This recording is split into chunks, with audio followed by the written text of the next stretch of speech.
All right, what is up, everybody? Another day, another video. Let's talk Michigan football. They have two guys, not one, but two guys that seemingly came out of nowhere. One of them we talked a little bit about a couple days ago on a video, and then we have one that is a running back that is going to look like a future 1-2 combo in this Michigan backfield and has already become the number 3 running back, is like what it's looking like, even though he's just a freshman, even though he was just a 3-star. So let's talk about him.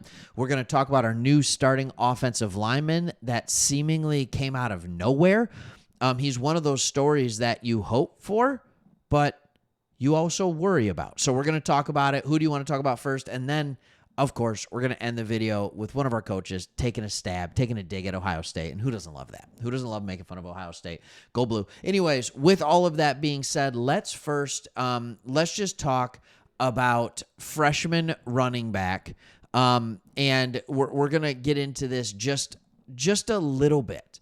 Just a little bit. I want to talk about this guy, and his name is Jasper Parker. And a lot of people don't know who he is.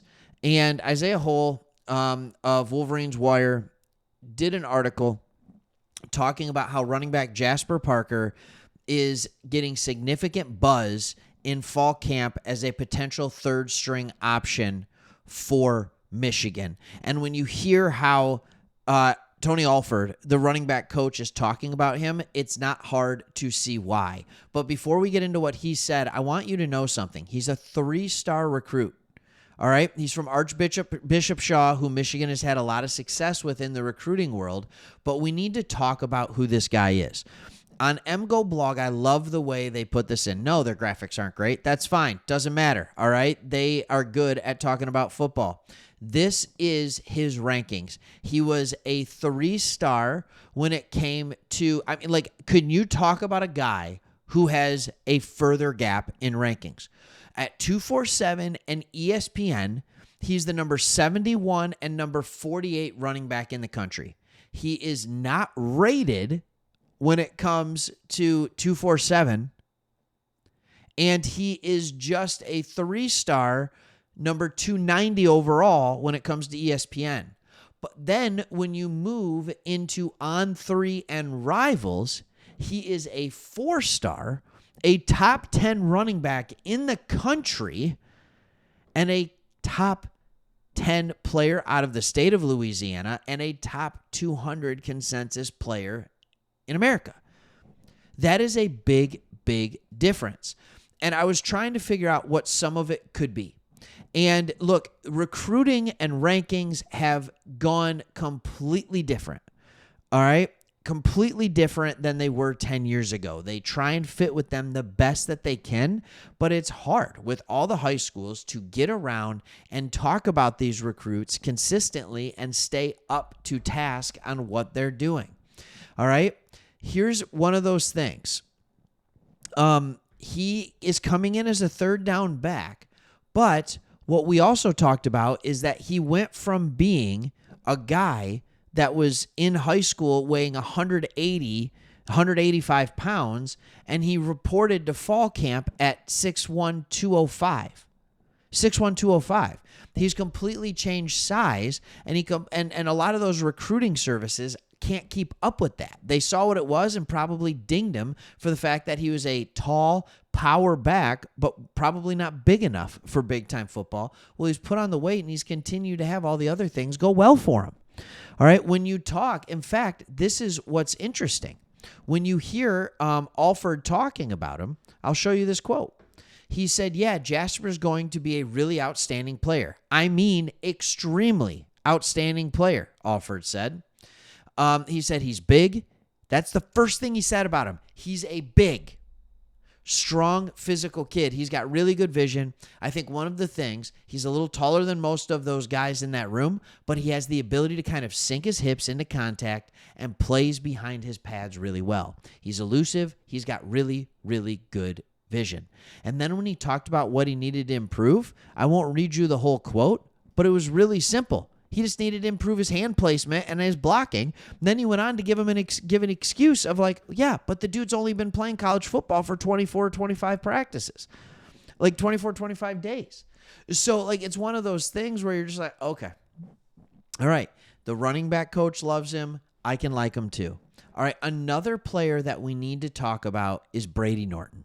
We've got to talk about Brady Norton, our starting right tackle. This is a guy, there's a question of, is he a sophomore? Is he a junior?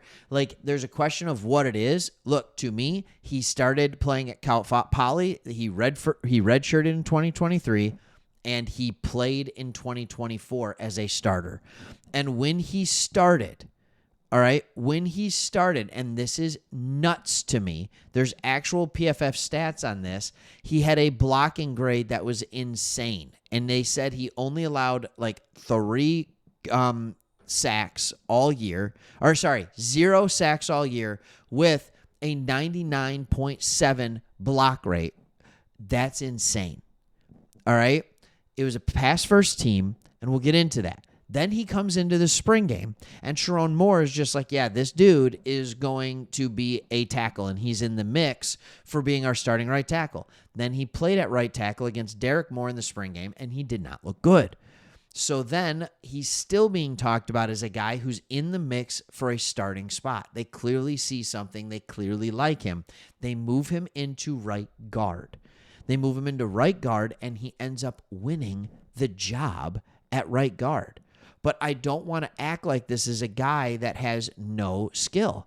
Again, this is a guy. I can't quite fully understand it, because this just proves you can't always trust your rankings when it comes to recruiting. But now they have to recruit and give rankings for the portal. 247 thinks he's terrible, almost a number 1,000 overall.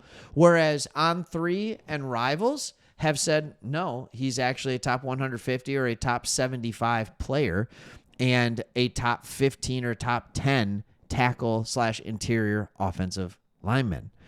And I tend to think that On3 and Rivals were a little bit better, that they were getting a 4-star guy coming out of the portal.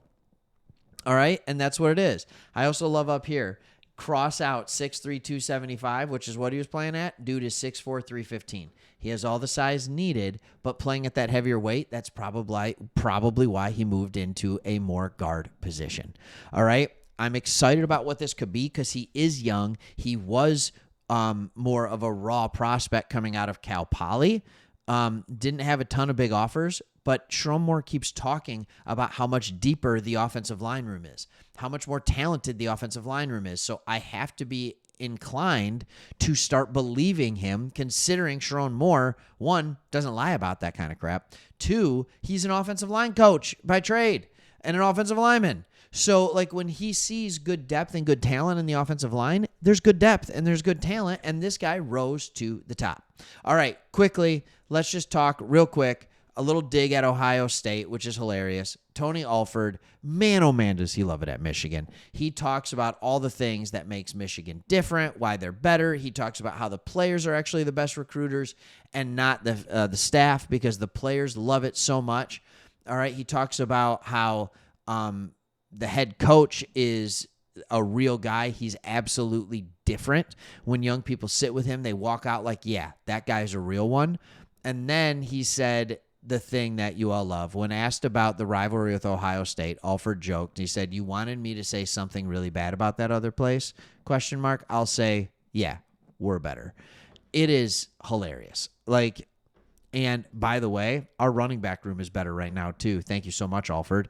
And our running back room is going to continue to be better, because Hyder is going to be a real one. You want to talk about Sharon Moore being a real one? Hyder is going to be, and it's nice to know that Jasper Parker might be around for a few years with him to be a solid 1-2 punch. Just a couple of big backs that are bruising and will just wear down a defense. Oh, that is Michigan football. All right, thanks for watching.